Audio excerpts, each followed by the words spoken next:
Honorable Speaker, congratulations on your election as the 8th Speaker of the National Assembly of the Republic of Kenya, on whom falls the greatest responsibility of guardianship of the authority of this House. I do wish you well and commend that you submit to the will of the House.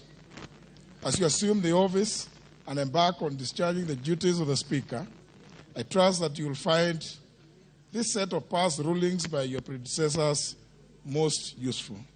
Congratulations, Mr. Speaker.